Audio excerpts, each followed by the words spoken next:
Tungod sa kasaba sa among silingan na samtang sila gaana-ana, nang hubag ng eyebag sa akong bana. Maayong adlaw kanimo DJ Sam, ingon man sa imuhang libuan ka mga viewers ug followers. Malingaw jud kaayo ko aning imong programa. Among mga silingan ug kauban sa trabaho magsige na lang og agik-ik. Pinasahi pod ning akong problema ug mamasin pod ko nga basin di ay sa gamay nga pamaagi makahatag pod ko og kalingawan sa imong mga viewers. Og sa laing bahin, makakuha pod kog advice gikan sa ilaha. Dugay na namo ning gihambin nga problema sa akong bana DJ Sam. Hangtod karon nagsuffer gihapon mi.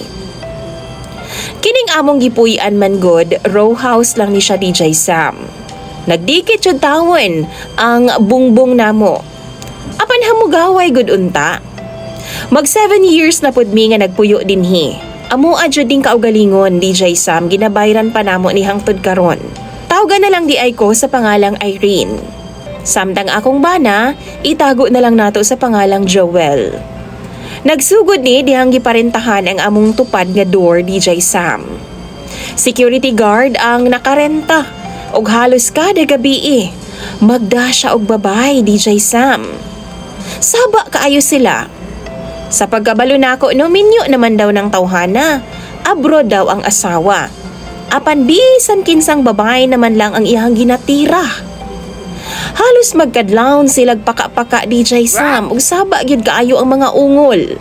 Napay mga shit lagi daw ug uban pang mga pamalikas sa babae nga hinapakay pa gyud sa sampot. Murag na mamahuway lang og 30 minutos human kumbati na pogbalik. Wa man unta ko'y pakialam DJ Sam bisan pag tagagabi siya magdagbabay diha. Kulatahon niyag taman sa kama kay iyaha man ang kinabuhi. Apan ako aman god, ang akong bana dili pud mahimutang matag higayon nga sila mag-ana-ana. Magsige na lang pud og tungko og paminaw sa bungbong sa ilaha. Kung unsa oras sila mahuman, mao pa pud ang oras nga matug intaw ng akong bana. Usahay wa pag DJ Sam. Unya sa sige niyag paminaw maganahan man pud ng amaw. Ako na pud ang iyang hasulon og pukawon bisan nakatug na ko DJ Sam. Usahay maglagot ko, ingno na lang nako siya nga pagpalpal na lang diha oy. Lagot ka ngayon, napa ko'y duty pagkaugma. Maayo gani DJ Sam kay gamay pa ang among anak. 2 years old pa lang, ug wa pa gyud intay ka malay-malay kung unsa may mga kabastusan nga panghitabo sa among palibot.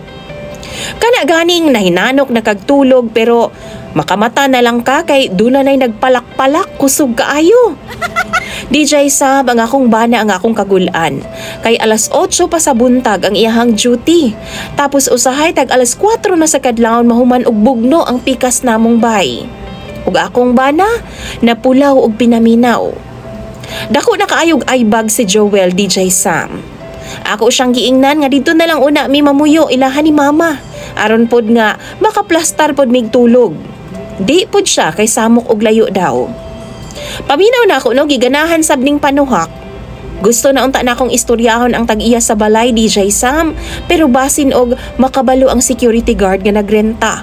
Initan unya ming duha sa akong partner. Mao nang naglibog ko DJ Sam. Lami na gyud kaayo batuon ang ilang atop samtang ga-RR sila. Kung kamo daw bi sa among sitwasyon, unsa may angaya namong buhaton? Dugang paningbanan akong utrupong manyakol. Paita na jud. Tambagiin tahon ko ninyo. Imong sander DJ Sam, Irene.